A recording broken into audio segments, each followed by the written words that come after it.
में बहुत ही सीना गदगद जाता है पूरा हृदय में, जो है जैसे राम बसते हैं उसी तरीके से आर्मी के लोग बसते हैं। लेकिन जब बात आती है पुलिस वालों के लिए, तो पुलिस वालों के लिए उतनी इज्जत नहीं होती। जो मेरे से रहा ही नहीं गया, मैं क्या करता है, तो खुद को गोली मारता या सामने वाले को मारता। लेकिन अब मैं साहब इसलिए उनको गोली मारी, अपने आप को जिंदा इसलिए रखा, मैं अपने आप को भी मार सकता था। नमस्कार, आजाद भारत तक पर आपका स्वागत है। एक आर्मी के कांस्टेबल ने अपने अधिकारी को गोली मार दी। दरअसल पूरी जानकारी मैं देने के लिए आया हूँ, उसका वीडियो भी मैं यहाँ पे लगाऊंगा और आप लोग देखिएगा भी कि एक आर्मी के ऑफिसर ने आर्मी के कांस्टेबल ने अपने ऑफिसर को गोली क्यों मार दी। दरअसल उत्तर प्रदेश का रहने वाला एक आर्मी में कांस्टेबल था, वो अपनी ड्यूटी करता था, सब कुछ करता था, लेकिन आप सुनिएगा कि वो बार बार कह रहा है मैं डिफाल्टर नहीं हूँ। पूरा चीज इस वीडियो में आपको मिलेगा। मैं डिफाल्टर नहीं हूँ। लेकिन डिफाल्टर कब बना? जब मेरी मर्जी हुई। क्यों? क्योंकि वो साहब मुझको तंग किया करते थे किसी कारण लेकर के। तमाम ऐसे ऑफिसर्स होते हैं जो अपने से छोटे ऑफिसर्स को तंग करते हैं, अपने पद का नाजायज फायदा उठाते हैं, नाजायज दुरुपयोग करते हैं। मैं किसी भी पुलिस कांस्टेबल को या सिविल पुलिस कांस्टेबल को परेशान करने के उद्देश्य से वीडियो कभी नहीं बनाता हूँ। हाँ, उनको उनकी ड्यूटी याद दिलाने के लिए वीडियो जरूर बनाता हूँ कि आप लोग देखिए आपके जिले में कितना अपराध हो रहा है। तो ये आर्मी ऑफिसर्स का पूरा बयान सुनिए क्यों उसने गोली मार दी। और कह रहा मैं लड़ूंगा, अब मुझको पता है कि मुझको फांसी होगी, तो फांसी भी होगी, उसको पता है। लड़ने के लिए भी क्यों कह रहा है? क्योंकि चाह रहा है कि मेरे बाद अब किसी को तंग ना किया जाए, चाहे वो आर्मी हो चाहे पुलिस हो। भारत देश में जो है आर्मी की बहुत इज्जत है, हमारे दिलों में बहुत इज्जत, सीना गदगद जाता है पूरा हृदय में, जो है जैसे राम बसते हैं उसी तरीके से आर्मी के लोग बसते हैं। लेकिन जब बात आती है पुलिस वालों के लिए, तो पुलिस वालों के लिए उतनी इज्जत नहीं होती जो सिविल पुलिस वाले होते हैं। लेकिन फिर भी मैं कहूंगा कि वो लोग अपनी ड्यूटी करते हैं आराम से, और मैं इसके पक्ष में कदापि नहीं हूँ कि उसने गोली क्यों मारी। आखिर क्यों मारी गोली? वो गलत है गोली, क्योंकि भारत में तमाम संविधान है, तमाम तरह के न्याय दिलाने का जो है रास्ता है उसको लेना चाहिए था, लेकिन उसने नहीं लिया, वो परेशान हो गया था। तो आप पूरा वीडियो देख लीजिए और आप कमेंट में बताइए कि इसने ये सही किया कि सही नहीं किया। क्योंकि मेरे हिसाब से तो सही नहीं किया, लेकिन उसके हिसाब से सही होगा, क्योंकि जो है समय बदलने लगा है, लोग अब इंतजार नहीं कर पाते हैं।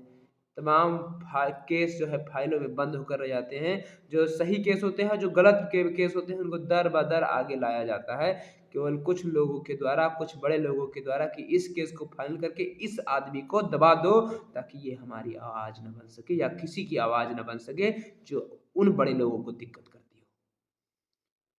तो आप लोग बताइएगा जरूर कि कैसा उसने किया।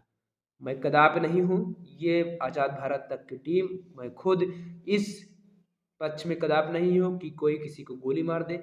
बस एक संदेश था जो आपको उस वीडियो के थ्रू देना है, तो आप लोग देख सकते हैं। हो रहा है कि नहीं हो रहा? कंपनी पूरी बटालियन में रिकॉर्ड है डिफाल्टर बनाने का। मैं डिफाल्टर नहीं बना, इन्होंने मेरी रात को कई बार ड्यूटी चेक की, लेकिन मैं अपनी मर्जी से डिफाल्टर बना, इनकी मर्जी से डिफाल्टर नहीं बना।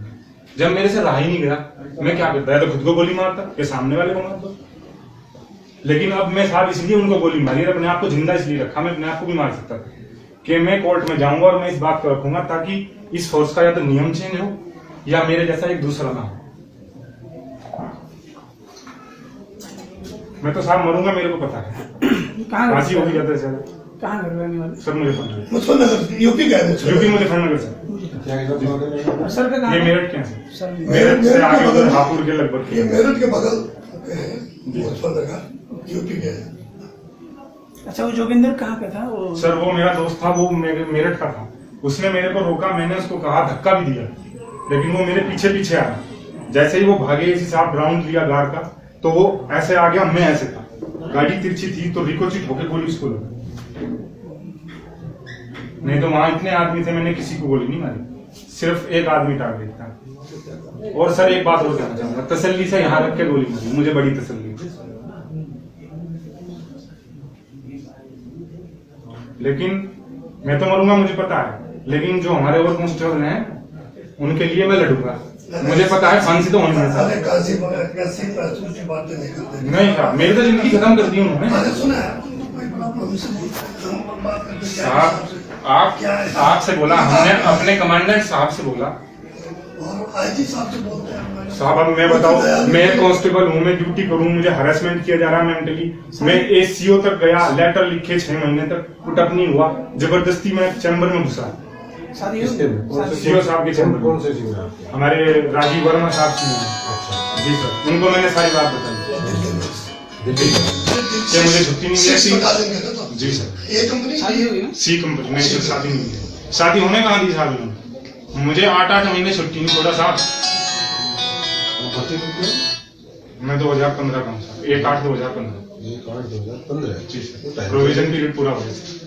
33 साल साहब मैंने सहन बहुत किया, लेकिन अब सहन नहीं हो रहा। क्या तो मैं खुद मरता, या मैंने उसको मार दिया और अब मैं लड़ूंगा। मरूंगा तो मैं हुई, मरना फिर भी था। अब कुछ करके तो मरूंगा।